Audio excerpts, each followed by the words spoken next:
ஒன்று ஒன்றாக நீந்த வேண்டும், இல்லை என்றால் ஒன்றாக முங்க வேண்டும். பாதி படகுல இருந்துட்டு இல்லை பாதி மனநிலையில் இருந்தோம்னா இந்த அறிவிக்கப்படாத போரில் வெற்றி பெற முடியாது. ராகுல் காந்தி சூசகமாக பேசியிருக்கிறாரு. அது மட்டும் இல்லாமல் கட்சிக்காரர்களுக்கும் ஒரு அழைப்பு விடுத்திருக்கிறாரு. தொடர்ந்து RSS குறித்ததான எச்சரிக்கையை இன்னும் வலுப்படுத்தி வருகிறார் ராகுல் காந்தி. இதை ஒட்டி பல விவகாரங்களை பேசியிருக்கிறாரு. ஸோ இதை பற்றிய ஒரு விரிவான செய்திகளை தான் இந்த வீடியோவில் நம்ம பார்க்க போகிறோம். கோபாசை நண்பர்களுக்கு வணக்கம். வீடியோக்குள்ளே போகிறதுக்கு முன்னாடி சேனலை மறக்காமல் சப்ஸ்கிரைப் பண்ணிடுங்க. இந்த வீடியோவை லைக் பண்ணிவிட்டு உங்கள் கருத்துக்களை மறக்காமல் கமெண்ட் செக்ஷனில் பதிவிட்டுருங்க. குஜராத் மாநிலத்தில் ஆல் இண்டியா காங்கிரஸ் கமிட்டியினுடைய கூட்டம் நடந்தது. அந்த கூட்டத்தில் தான் பார்த்தீங்கன்னா நம்ம சிதம்பரம் அவர்கள் உடல்நல சரியில்லாமல் மயக்கம் போட்டு விழுந்தார். அப்புறம் பின்னாடி சரியாயிட்டார் அப்படிங்கிறத பார்க்குறோம். ஸோ இந்த குஜராத் காங்கிரஸ் கட்சியினுடைய உயர்குழு கூட்டத்தில் பார்த்தீங்கன்னா முக்கியமான சில முடிவுகள் எடுக்கப்பட்டதாக சொல்லப்படுது. இதில் காங்கிரஸ் கட்சியினுடைய தேசிய தலைவர் மல்லிகார்ஜுன கார்கே அவர்கள், பிரியங்கா காந்தி, சோனியா காந்தி, ராகுல் காந்தி, KC வேணுகோபாலிருந்து இன்னும் பல காங்கிரஸ் கட்சியினுடைய மூத்த நிர்வாகிகள் அதில் கலந்து கொண்டிருக்கிறாங்க. சசி தரூர் முதற்கொண்டு கலந்து கொண்டிருக்கிறாங்க. இதில் சில தீர்மானங்கள் நிறைவேற்றப்பட்டிருக்கிறது. RSS அமைப்பு பாஜகவுக்கு எதிராக நம்ம இன்னும் வலிமையோடு போராடணும் அப்படிங்கிற இதை ஒரு முடிவு எடுத்திருக்கிறாங்க. இந்தியன் கான்ஸ்டிடியூஷனை பாதுகாப்பதில் நம்ம இன்னும் முக்கியமான இந்த அறிவிக்கப்படாத ஒரு போர் அப்படிங்கிற காலகட்டத்தில் நம்ம இருக்கிறோம். இன்னும் வலிமையோடு நம்ம போராடணும் அப்படிங்கிற சில தீர்மானங்களையும் நிறைவேற்றியிருக்கிறாங்க. ஸோ அந்த கூட்டத்தில் ராகுல் காந்தி சில முக்கியமான விஷயங்களை பேசியிருக்கிறாரு. சமீபத்தில் ஒரு சில வாரங்களுக்கு முன்பாக தான் ராகுல் காந்தி இதே குஜராத் சென்றிருக்கிறப்ப சொன்னார், காங்கிரஸ் கட்சிக்கு உள்ளாக இருந்து கொண்டே பாஜகவுக்கு நம்ம கட்சிக்காரங்க உழைக்கிறாங்க, பாஜக வெற்றி பெறுவதற்கு உழைக்கிறாங்க அப்படிங்கிற குற்றச்சாட்டு வச்சுருந்தார். இது குஜராத் மாநிலத்தில் மட்டும் இல்லை, ஹரியானாவிலிருந்து வட இந்தியாவில் இருக்கக்கூடிய பல மாநிலங்களில் அந்த கதை தான் போய்கிட்டு இருக்கு அப்படிங்கிறது தான் ஒரு முக்கியமான விஷயம். ஸோ அதனால தான் பார்த்தீங்கன்னா ஒரு வருடத்திற்கு முன்பாகவே, இந்த நாடாளுமன்ற தேர்தலுக்கு முன்பாகவே காங்கிரஸ் கட்சியில் ஒரு மிகப்பெரிய கட்சிக்கு உட்கட்சி அமைப்பை மாற்ற தொடங்கியிருக்கிறாங்க.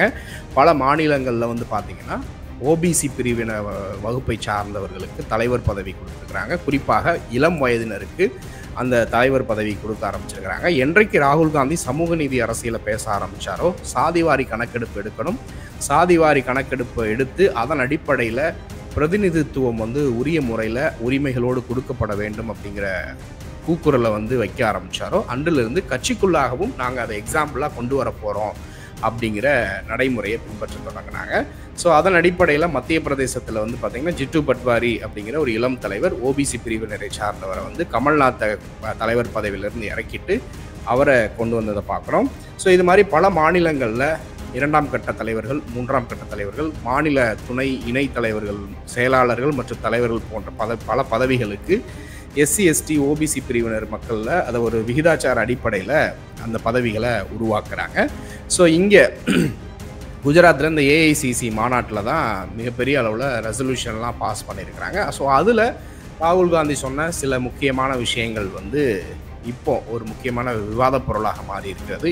எதை அடிப்படையாக அவர் வச்சு பேசினார் அப்படின்னு பார்த்தீங்கன்னா, இந்தியா கூட்டணி மதச்சார்பற்ற ஒரு அணி, பாஜக RSS பாசிச சக்திகளுக்கு எதிரான அணி அப்படின்னு சொல்லிக்கிட்டு நம்மக்கிட்ட கூட்டணியில் இருக்கக்கூடிய சில கட்சிகளை மறைமுகமாக பாஜகவுக்கு ஆதரவு தெரிவிக்கிறாங்க, வக்ஃபு போன்ற பில்களுக்கு ஆதரவு தெரிவிக்கிறாங்க. இது நல்லதல்ல. ஒன்றா நீந்தி கரையை கடக்கணும், இல்லையா எல்லாம் சேர்ந்து மூழ்கணும். ஸோ இப்படி இருந்தால் தான் நம்ம அதை ஏதாவது ஒன்று சாதிக்க முடியும். அதை விட்டுட்டு இங்கே இருந்துக்கிட்டே அந்த பக்கம் ஒரு காலை வச்சு அவர்களுக்கு செய்திகளை சொல்கிறதும் அவர்களுக்கு ஆதரவாக செயல்படுவது எந்த ஒரு நோக்கத்தையுமே நிறைவேற்றாது அப்படிங்கிற ஒரு விஷயத்தை ஆணித்தரமாக அடித்து பேசியிருக்கிறாரு. ஸோ இது ஒரு வகையில் ஒரு வேக்கப் கால் அப்படின்னே சொல்லலாம். ஏன்னா தமிழ்நாட்டில் பார்த்திங்கன்னா தொடர்ந்து திமுக மற்றும் திராவிட கட்சிகள் என்று சொல்கிறத விட திராவிட இயக்கங்கள் அப்படி தான் சொல்லணும். ஏன்னா அதிமுக திராவிட கட்சியாக இருந்தாலும் அவர்கள் இப்பொழுது பிஜேபியோட அணி சேர்த்து போய்கிட்டு இருக்கிறாங்க. ஸோ திமுக எந்தளவுக்கு ஒரு வெஹிமெண்ட்டாக ஒரு வீரியத்தோடு பாஜகவையும் RSSையும் எதிர்த்து இங்கே களமாடிக்கிட்டு இருக்குது. பல இன்னல்களை சந்திச்சுக்கிட்டே அவங்க களமாடிக்கிட்டு இருக்கிறத பார்க்க முடியுது. ஆனால் அதே வேகத்தோடையும் வீரியத்தோடையும் காங்கிரஸ் கட்சி செயல்படுகிறதா? வெறும் ராகுல் காந்தியும் மல்லிகார்ஜுன கார்கேயும் காந்தி குடும்பமான பிரியங்கா காந்தி, சோனியா காந்தி அவர்களுக்கு மட்டும்தான் இந்த வீரியம் இருக்கா? அப்படிங்கிற ஒரு முக்கியமான கேள்வி எழுப்புது. ஏன்னா ராமர் கோவிலுக்கு நாங்களும் ஆள் வச்சு கூட்டிகிட்டு போவோம்னு சொன்னவர் தான் கமல்நாத். ஸோ இப்படி கமல்நாத் போன்ற தலைவர்களை முக்கியமான இடங்களில் காங்கிரஸ் கட்சி வச்சுருந்துச்சுன்னா, ஒரு சாஃப்ட் ஹிந்துத்துவ ஸ்டாண்ட் எடுத்தாங்க அப்படின்னா எப்படி பிஜேபியை அவர்கள் எதிர்கொள்ள முடியும் அப்படிங்கிற ஒரு கேள்வி வருது. ஸோ அதனால தான் ராகுல் காந்தி ஒரு மேஜர் ஓவர்ஹால், கட்சிக்குள்ளே மிகப்பெரிய அளவில் சேஞ்சஸை கொண்டு வரணும்னு சொல்லிட்டு பல முடிவுகளை எடுத்து கொஞ்சம் கொஞ்சமாக அதை சேஞ்ச் பண்ணிக்கிட்டு வராங்க. ஒரு வகையில் காங்கிரஸ் கட்சி, அதுவும் குறிப்பாக ராகுல் காந்தி மற்றும் பிரியங்கா காந்தி அவர்களுக்கு மிகப்பெரிய அளவில் கிரெடிட் கொடுக்கலாம். காரணம் என்னென்னா, ஒரு 52 சீட்டு தான் இருந்தாங்க கடந்த 2019 நாடாளுமன்ற தேர்தலில். இப்போ 2024 100 சீட்டு, அப்படி டபுள் த மடங்கு வந்து அவர்கள் கட்சியை மீட்டுருவாக்கம் பண்ணி கொண்டு வந்திருக்கிறாங்க. அது மட்டும் இல்லாமல் பாரதிய ஜனதா கட்சி மட்டும் தனிப்பெரும்பான்மை பெறுவதை தடுத்து நிறுத்தி இருக்கிறாங்க அப்படின்னே சொல்லணும். அதில் பெரும்பங்கு ராகுல் காந்திக்கு கண்டிப்பான முறையில் கொடுத்தே ஆகணும். காரணம் என்னென்னா, தொடர்ந்து இந்தியா கூட்டணி அப்படிங்கிற ஒரு கூட்டணி அமைக்கிற விவகாரத்திலிருந்து அரசியலமைப்பு சட்டத்தை பாதுகாக்கணும், பாஜக அதை அழிச்சிருவாங்க அப்படிங்கிற ஒரு மிகப்பெரிய அளவில் பிரச்சாரத்தை அதை எடுத்து மேற்கொண்டு வந்தார். ஆனால் அவருடைய கட்சிக்குள்ளே இருக்கக்கூடிய 2ஆம் 3ஆம் கட்ட தலைவர்கள் அதை செயல்படுத்துவதற்கு உதவி செய்வாங்களா அப்படின்னு கேட்டால் அது இல்லை, பெரிய அளவுக்கு இல்லை அப்படின்னு தான் சொல்லணும். ஏன் தமிழ்நாட்டிலேயே காங்கிரஸ் கட்சி அப்படின்னு ஒன்று இருக்கா? செல்வ பெருந்தகை அவர் ஒரு பிற்படுத்தப்பட்ட வகுப்பை சார்ந்தவர் அப்படிங்கிறதுக்காக தான் தலைவராக நியமித்தாங்க. ஆனால் அதற்கு பின்பு அவருடைய செயல்பாடுகள் எந்த அளவில் இருக்குது அப்படிங்கிறது பெரிய கேள்வியாக தான் இருக்குது. ஏன்னா இங்கே டிஎம்கே இருக்குது, எப்படின்னாலும் கம்ஃபர்டபுளாக நமக்கு வெற்றி பெற வச்சுருவாங்க அப்படிங்கிற மெத்தனத்தில் இருக்காங்களா அப்படிங்கிறது இன்னொரு பெரிய கேள்வி. ஸோ இந்த அகமதாபாத்தில் நடந்த குஜராத் ஏஐசிசி மாநாட்டில் பார்த்தீங்கன்னா இன்னும் பல்வேறு விஷயங்களை பேசியிருக்கிறாரு.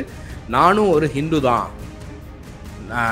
எனக்கு இங்கே ஒரு பாகுபாடு இருக்குது, எங்கள் கட்சியை சார்ந்த ராஜஸ்தான் மாநிலத்தில் இருக்கக்கூடிய பிரதான எதிர்க்கட்சியாக இருக்கக்கூடிய எங்கள் கட்சியை சார்ந்த நபர் எதிர்க்கட்சி தலைவராக இருக்கிறாரு. அவர் டிகாராம் அப்படிங்கன்னு சொல்லக்கூடிய ஒரு நபர்.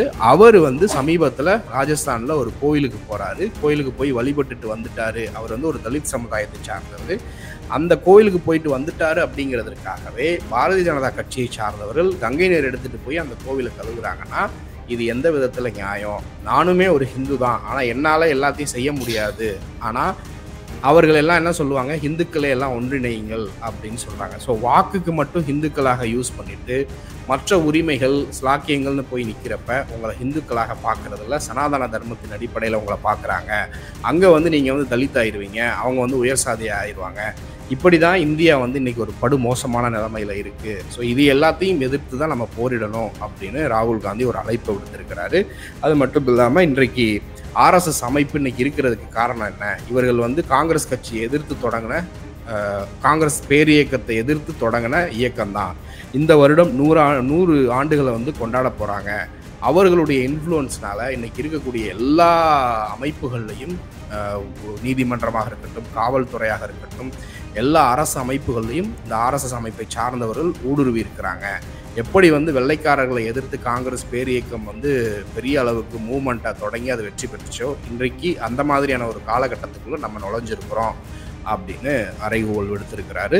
ஸோ தொடர்ந்து காங்கிரஸ் கட்சி பார்த்தீங்கன்னா இன்னும் பல விஷயங்களை முன்னெடுத்து செஞ்சாங்கன்னா நிச்சயமாக அவர்களுக்கு வெற்றி உறுதி அப்படிங்கிறதுல எந்த ஒரு சந்தேகமும் இல்லை. காரணம் என்னென்னா, கடந்த சமீபத்தில் நடந்து முடிந்த அனைத்து தேர்தல்களிலுமே ஒரு கணிசமான அளவில் தான் அவர்கள் ஒரு மைன்யூட்டாக ரொம்ப கம்மியான அளவில் தான் வெற்றி பெற்றிருக்கிறாங்க பாஜக. இப்போ மத்திய பிரதேசம், ராஜஸ்தான், சத்தீஸ்கர் போன்ற மாநிலங்களில் நடந்த தேர்தலெல்லாம் பார்த்தீங்கன்னா காங்கிரஸ் கட்சிக்கும் பாஜகவுக்கும் நேரடியான போட்டி. 40% மேலே இந்த ஹிந்தி பேசக்கூடிய மாநிலங்களில் ஒரு சில மாநிலங்களை தவிர்த்து மற்ற எல்லா மாநிலங்கள்லேயும் காங்கிரஸ் கட்சிக்கு 40% வாக்குகள் இருக்குது அப்படிங்கிறதுல எந்த ஒரு மாற்று கருத்துமே கிடையாது. இன்றும் பாரதிய ஜனதா கட்சி பல இடங்களில் வெற்றி பெறுவது 10,000க்கும் கீழுள்ள வாக்கு வித்தியாசத்தில் தான் வெற்றி பெறுகிறாங்க அப்படிங்கிறத பார்க்குறோம். ஸோ காங்கிரஸ் கட்சி இன்னும் ஃபோக்கஸ்டாக ஒரு அமைப்பாக ஒற்றுமையாக செயல்பட்டாங்கன்னா அவர்களால் எளிதாக பாஜகவை தோற்கடிக்க முடியும் அப்படிங்கிறதுல எந்த ஒரு சந்தேகமும் இல்லை. ஆனால் கூட்டணியாக காங்கிரஸ் கட்சி நிற்கிது, கூட்டணிக்குள்ளே பயங்கர ஒற்றுமை இருக்குது, ஒரே கருத்தை பேசி எல்லாரும் மக்கள்கிட்ட எடுத்து போகிறாங்கன்னா பாஜகவுக்கு தோல்வி உறுதின்னு பாஜகவுக்கு நல்லா தெரிகிறதுனால தான் இந்த இடி போன்ற அமைப்புகளை வச்சு காங்கிரஸ் கட்சிக்குள்ளேயே இருக்கக்கூடிய தலைவர்களை காங்கிரஸ் கட்சிக்கு எதிராகவே வேலை செய்கிற மாதிரி அவங்க திருப்புறதை பார்க்க முடியுது. ஒன்று கட்சியை உடச்சி அவர்களை தனியாக போட்டியிட வச்சு வாக்குகளை பிரித்து பாஜக வச்சு உதவுவதற்கு அப்படி ஒரு கேம் பிளான் ஆடுறது, இல்லைனா உள்ளே இருந்துக்கிட்டே பல குடைச்சல்களை கொடுக்க வைக்கிறது, இப்படி தான் போய்கிட்டு இருக்குது. ஸோ இது எல்லாத்தையும் எதிர்த்து ராகுல் காந்தியும் காங்கிரஸ் கட்சியில் இருக்கக்கூடிய சில முக்கியமான தலைவர்கள் தொடர்ந்து போரிட்டுக்கிட்டு வராங்க.